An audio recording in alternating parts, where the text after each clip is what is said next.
everyone. Welcome back to STS Education and our Lunchbox Learning Series. We're going to be talking today about considerations for school surveillance systems.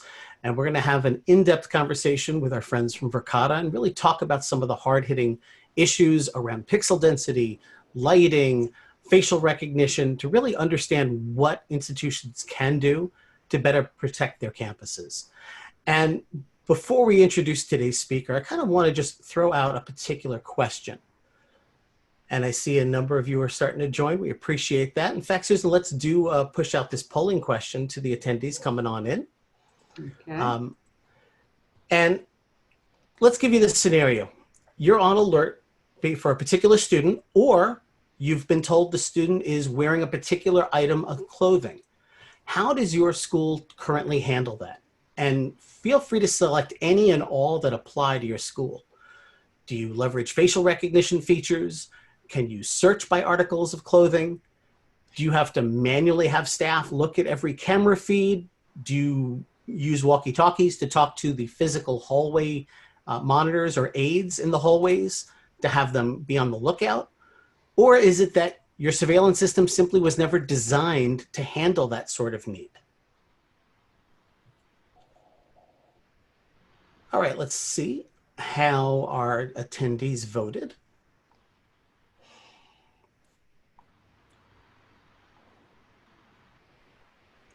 So sure enough, right now, most of the staff have to manually look at the information. So you're not getting real-time data. It's more historical information about what happened in the past. And that could be a real challenge here.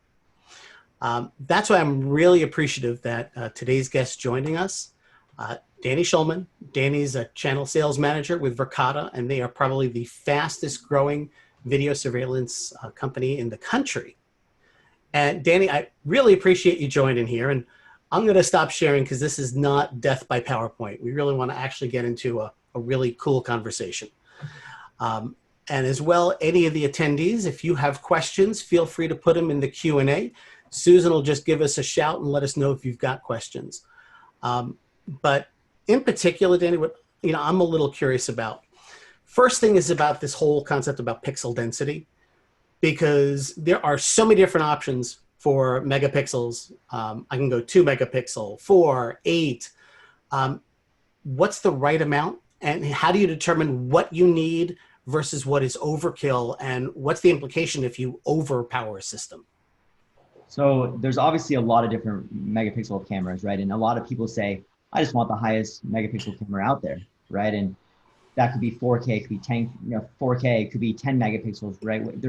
People are just going up and up, up. It's like a TV. We just want to get bigger and bigger. That doesn't necessarily mean it's the best solution for a campus environment, because why would you want to have 4K cameras if you're looking at a door? It's just kind of overkill on the system. So what I like doing is popping up this diagram here. I'll share my screen, kind of what that looks like. So I go through and ask you guys, well, what type of resolution do you need? Do you want to identify someone's face, maybe at 100 pixels per foot? And that just essentially means clarity of the person or the license plate. Or do you just need situational awareness where you need 20 pixels per foot? You just want to know if someone's in your parking lot, for example, but you don't really care who it is. You just want to be notified if there is someone there.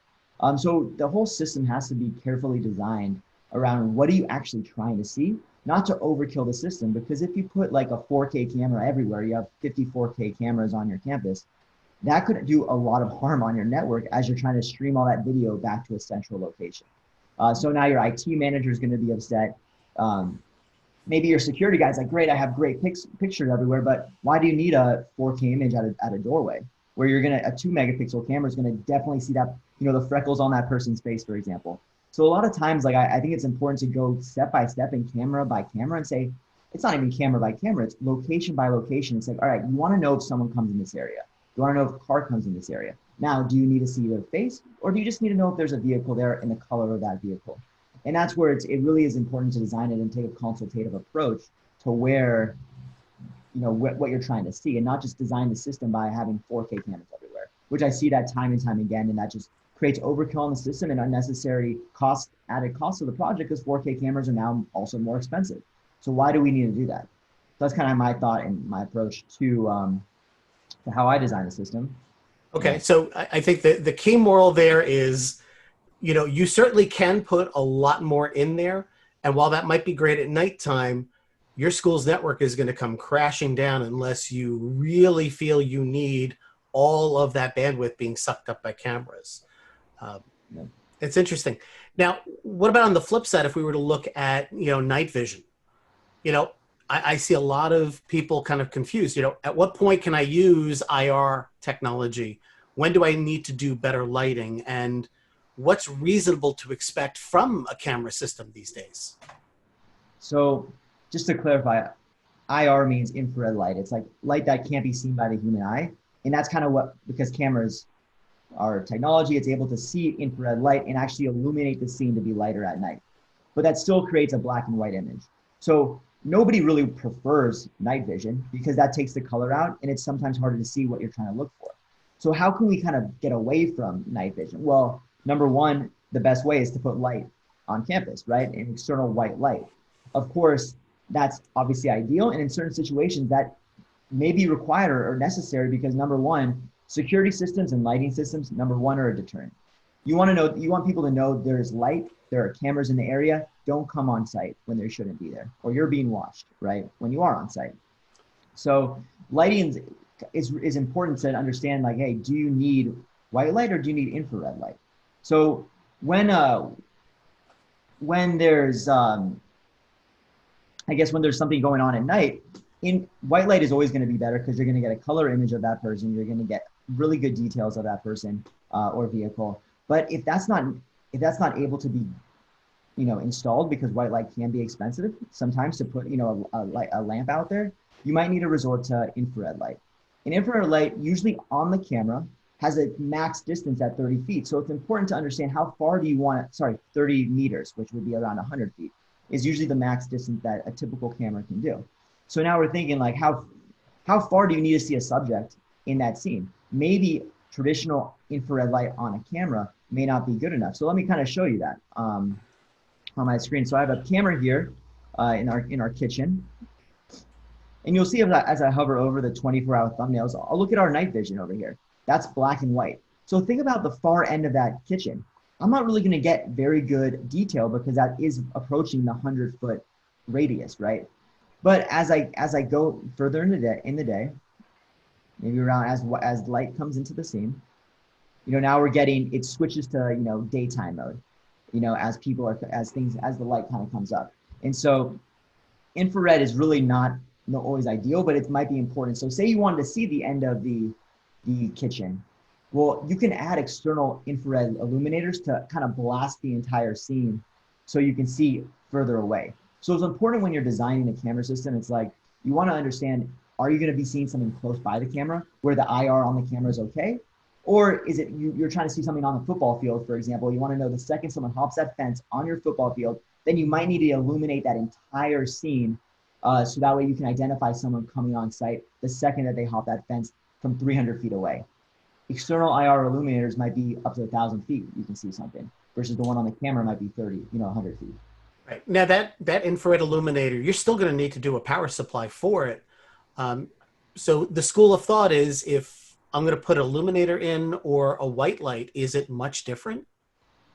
Well, the white light is always ideal because that you're going to get color imagery and you're going to be able to illuminate that scene in a lot greater of a distance. But a white light can be expensive to install. So if you're trying to be budget conscious, you want to use an infrared. I would recommend if you're trying to see further out an IR blaster because that'll illuminate just as much as a white light would, except you're still going to be in black and white mode. So you won't be able to necessarily identify that person or subject as good as you can with white light. Interesting. Now, kind of carrying on that theme about nighttime security. I think the one thing that most school facilities people or principals don't really love is if something happens during the overnight and the sort of alerting or notifications that go on. How do we make alerts, analytic based alerts versus just motion alerts? A raccoon running by a camera versus a person or a car that shouldn't be there. because I think a number of false positives in a lot of schools, the facilities get these sort of beeps on their pager or cell phone kind of on a regular basis. So how can we, improve that process? Yeah, and I love that question because I always relate it back to homes. Everyone has a home. Some people use Ring. A lot of people use Ring. And what happens in that doorbell as a car drives by or the rain falls? You're getting these constant alerts that everybody that I've talked to with Ring turns those alerts off, right? So the purpose is that you want to get alerted when things are actually happening, when people are in the scene, vehicles, because those are the two things that could be the precursor of a crime, of something like vandalism, right? So you want to be alerted in real time as those objects come into play, people and vehicles. So let me kind of share my screen again here and show you kind of how you can do that, right? So I'm going to look at the kitchen, for example, and I'm going to create a motion notification. So this is what Ring can do, for example. You can create a motion alert the second someone steps on your lawn or enters your parking lot, in this case, enters this area of the kitchen. But think about outdoors, because most cameras are outdoors. The second a typical motion event happens in that scene, rain, birds flying, cats, you're going to get alerted. You're going to turn these alerts off and never use them, which is what the majority of systems actually out there can do today. This isn't that impressive. The difference with a more feature-rich system like Verkada, for example, you can filter all the results by just people or vehicle or both.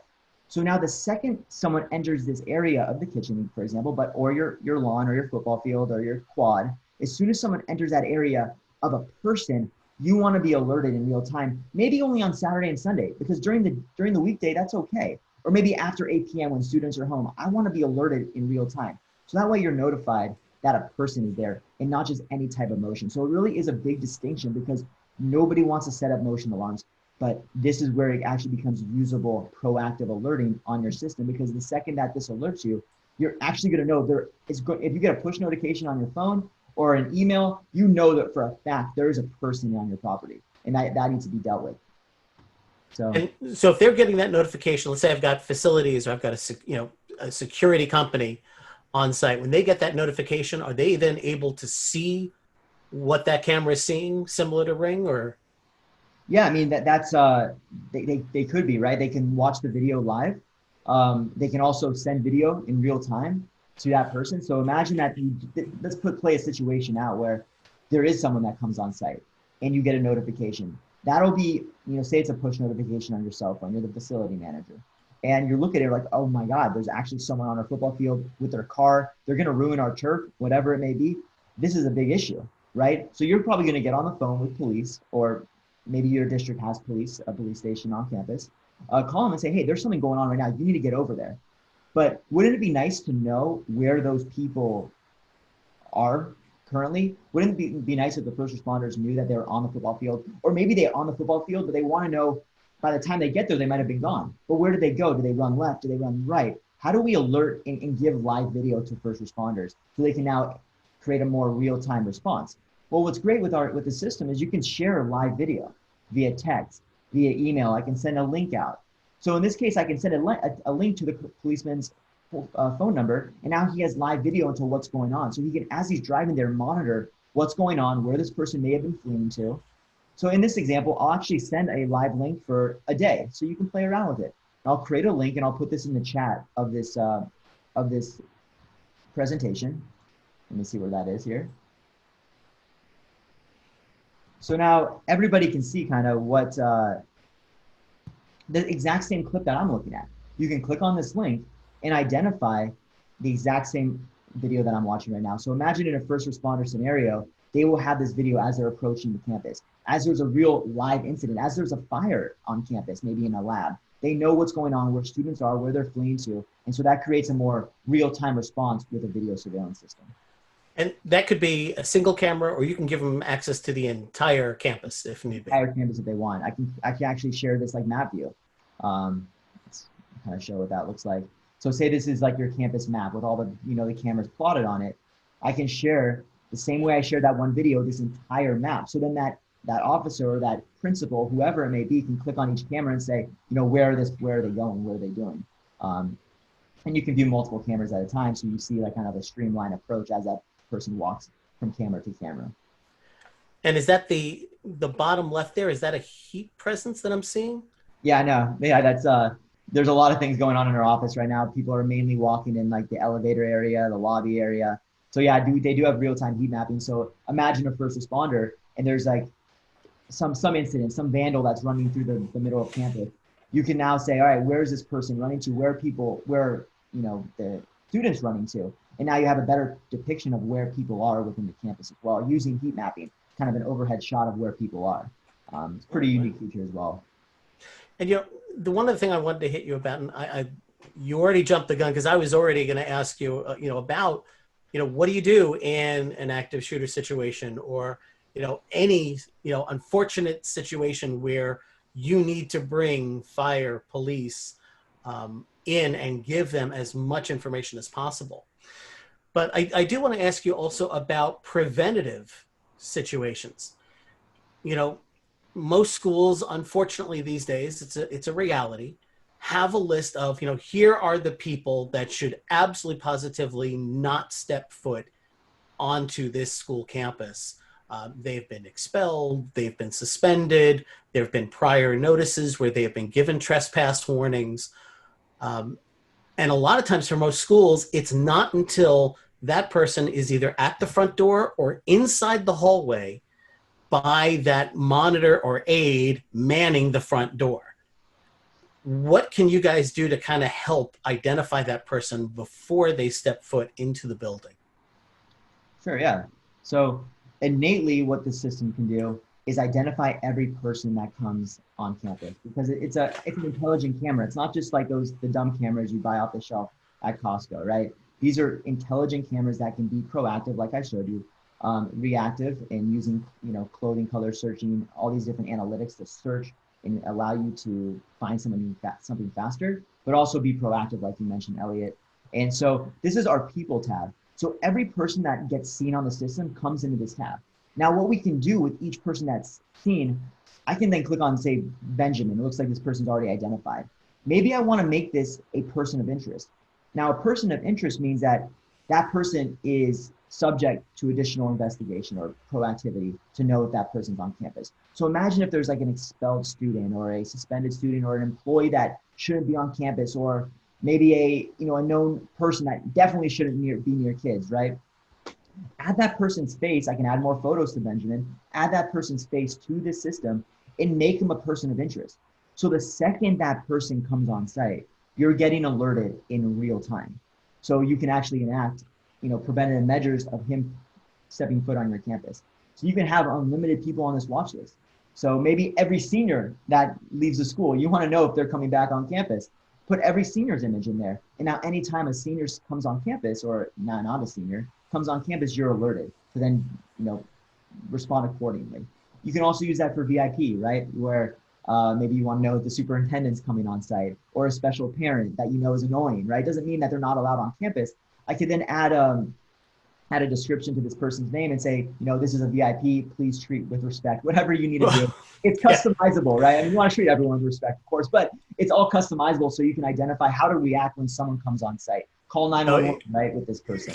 Right. Now, there's the call 911s and there's the welcome them with open arms. Right. It's up to the individual attendees whether or not they feel their school board members or their superintendent should be on either list. That choice is for them. But, you mentioned something really key. This is not like some Costco unit. And every time I visit Costco, I am an avid fan. I'm there every week. And I always see, the security camera displays. And you see a whole bunch of cameras, and then you see the annoying DVR. And I think right now, a lot of schools that have video systems are still working with some sort of digital hard drive for all that stuff. Do they need to just throw that all out to start over from scratch? Or, is there a better way? Because I would imagine that most schools don't want to just throw the baby out with the bathwater. No. I mean, that's kind of what's so great about the systems in today's technology, right? Where our system is very unique, for example, where the storage is actually on the camera itself. So you don't need a DVR NVR.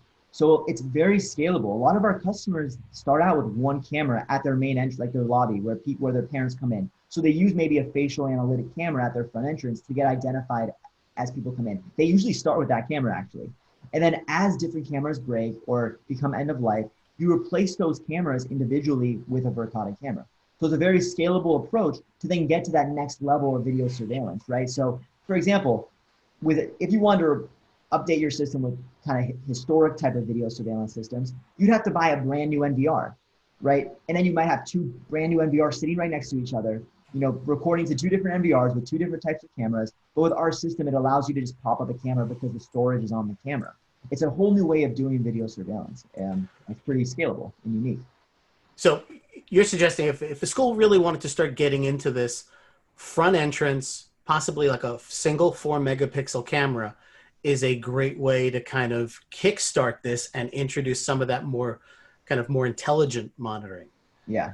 Um, Yeah, no, I'm working with like a company right now. It's actually a hotel, for example, but they did it for the exact same thing. They actually just installed a system 3 years ago. They're not going to just forklift their entire system. It's tough to do that, but they realized they made a mistake. They bought a system that isn't really the intelligent type of system. So they put up a camera at their front lobby entrance.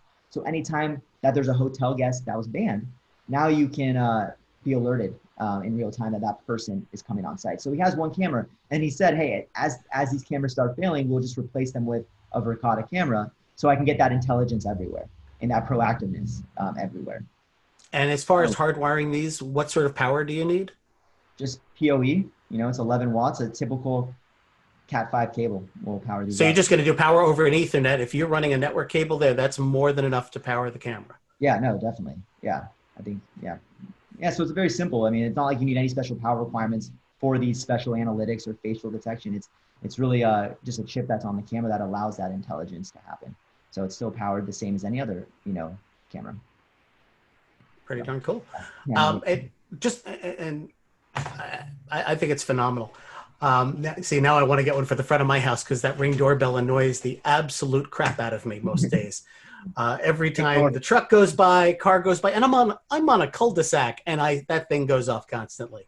yeah. So to actually sit there and say, I don't care if a car goes by, I want to look by person, not by anything. That would be amazing. Yeah, maybe you want to be alerted at like 10 o'clock. You're asleep. You only want to be alerted and chimed awake if someone, because nobody should really be outside your neighborhood at 10 o'clock at night, right? That's straight. Maybe 11, right? Maybe there's some late people, but 11, right? You want to be alerted, and that allows you to be like, if someone's on your lawn at 11 o'clock, that's kind of weird.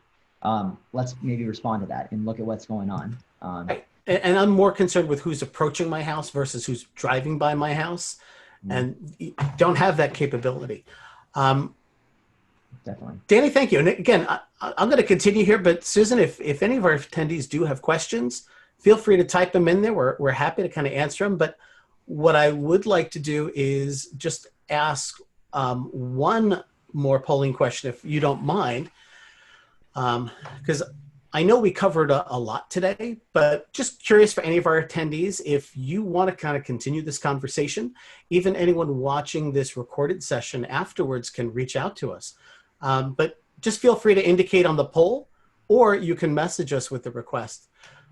Some of those options, you can arrange a demo unit to be sent right to the school system. We can also arrange to do an assessment of your current video surveillance system. Maybe you'd like to do a live online demo, or it's not you, but you'd like to certainly make the introduction to the right person in facilities, campus security, to address that in. And while that's going on, Danny, I'm just curious, question off the top of my head, besides security and safety, any other creative ways people are using this technology? Because it's a web-based client, you can use embedded links within the software that allow you to put a camera feed into your website, for example. We have actually many schools that use this for graduation ceremonies. Maybe not in the COVID times we're in, but Florida State, for example, is one of our clients, and they stream their entire graduation ceremony to 5,000 plus people in remote locations using an embedded link.